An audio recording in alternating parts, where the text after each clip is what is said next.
Hello, it's me again. As an extension to my other leadership video, I'm here today to talk about how authentic leadership theory relates to Christian leadership theory. Are you interested? Stay tuned. As simple as this title of this theory might be, there's technically no accepted definition. There are three major viewpoints defined in Peter Northouse's leadership book. The first one, intrapersonal perspective. This focuses on what's going on within a leader. It mainly looks at the life of a leader and how they use each experience to help develop themselves. The second one is interpersonal perspective, which looks at authentic leadership as defined by the interaction between leaders and the followers. The authenticity emerges from the interaction between these two groups.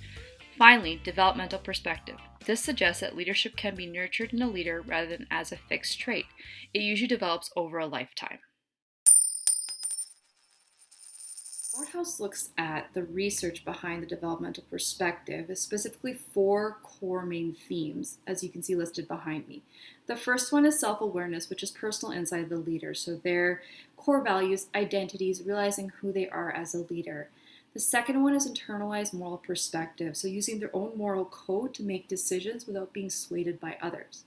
The third one is a balancing process, which is taking information from other people, considering it, and before making an informed decision. And finally, relational transparency is being open and honest about who you are as a leader. There are some major key points to realize about the research behind this specific theory. First, this theory suggests that authentic leaders understand their own values and behave towards others based on these values. This has them remain true to their character. Second, authentic leaders have a clear idea of who they are, where they're going, and what the right thing to do is. I'm here today to take a different approach on Christian leadership than what I've actually read in literature and I've heard in recent lectures. I find this topic on Christian leadership is very broad, and we tend to adapt the norms of our culture and bring it to the church, and that's our idea of leadership, which isn't a bad thing. There's some really good things of research that's been out there. However, what I want to do today is actually look at it a biblical perspective and see God's attributes on how to be an authentic leader. So at least we can start creating the foundation to build our authenticity as a Christian leader. To review, this is personal insight of a leader, your core values, identity, emotions, motives, goals, and realizing who you are. In the Old Testament, God begins to reveal certain aspects of his characters which truly define his values, identities, motive, and goals. In the Garden of Eden, for example, God had created Adam and Eve who trusted God and they walked with him in the garden. When this trust was broken, God had no choice but to exile them from the garden. This can give us a glimpse that God desires trust.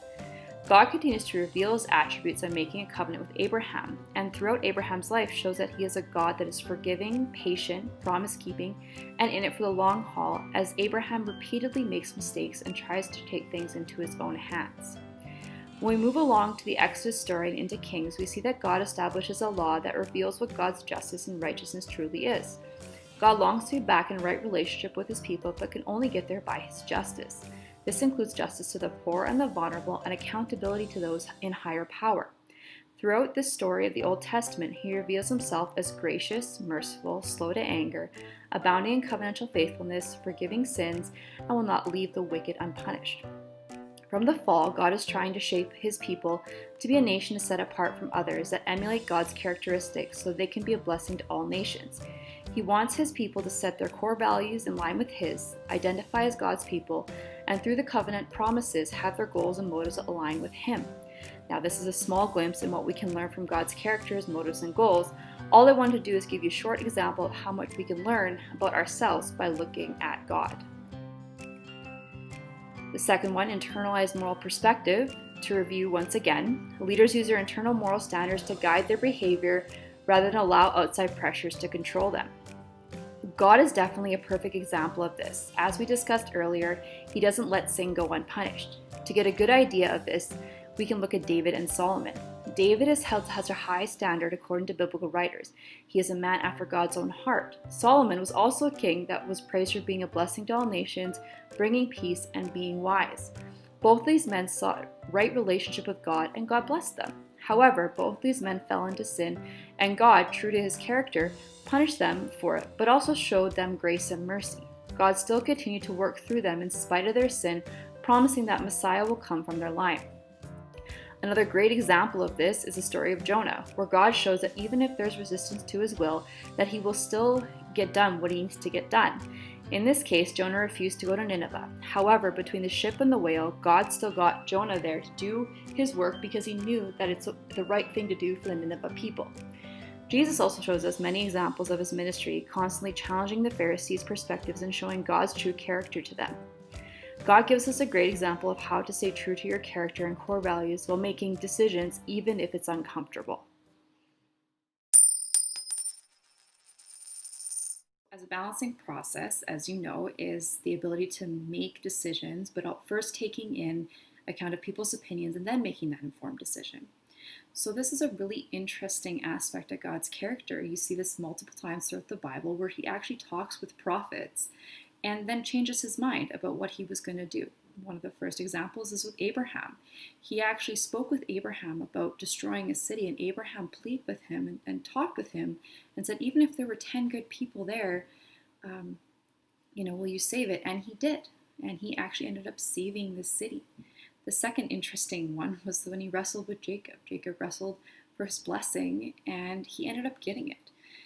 The third one is Moses. Moses, multiple times on multiple counts, had to plead on behalf of his people, including his own sister, and God ended up listening and saving them, still carrying out some of his punishments. Another really interesting fact is that in the book of Samuel, they cry out for a king, the Israelite people. Even though God doesn't approve of it, he still actually lets it happen. He's able to carry out his covenant with David, promising Messiah later on. So being able to listen is a really good quality of God, and God listens, and if he deems fit, he does change his decision, which has major implications, especially when you view yourself as a leader.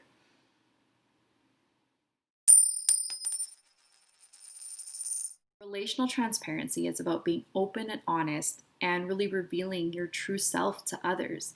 And God does this multiple times throughout the Bible, and he's kind of forced to because of the type of people he was leading. But he showed it through his prophets, his people, the stories, Jesus, and really gives you a glimpse of who he was. And he's not shy to show who he is. We look at the story of Egypt, how he uses plagues to rescue his people and show his might. And then to contrast that in the desert, he shows his caring nature through miracles to help his people. And then next, he actually gives them the law, which really shows his character, his expectations, and how he wants that nation to be set apart based on who he is, which is quite amazing. On top of that, after all the law was said, he actually made a covenant with Israel, and Israel's flawed. We're flawed, and he was making a covenant with a flawed creation, which really left him vulnerable.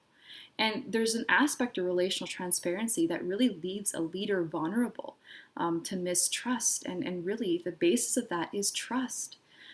So God has a really, really good example of really showing who he is and being willing to do that and being willing to be vulnerable.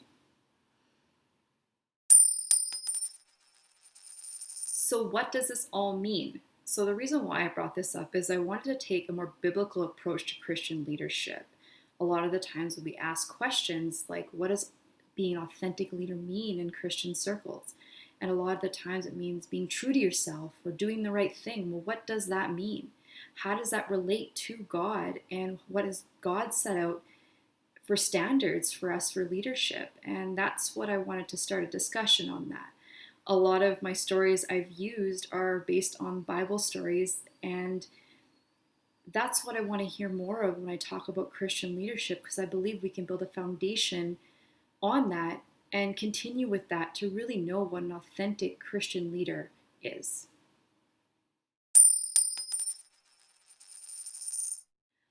Now, I've only touched on a very small portion of what the Bible has to say about leadership and what an authentic leadership is.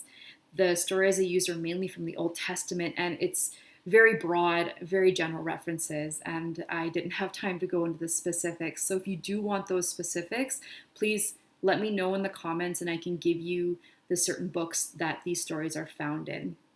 I know that there's more on this topic, so if you have any comments or questions or want to contribute, then feel free to comment below, because it's a very interesting topic that I do want to explore more. Thank you so much for watching. I really appreciate it. Again, if you have any questions or concerns or comments, please put them below in the comments. Thank you so much and have an awesome day.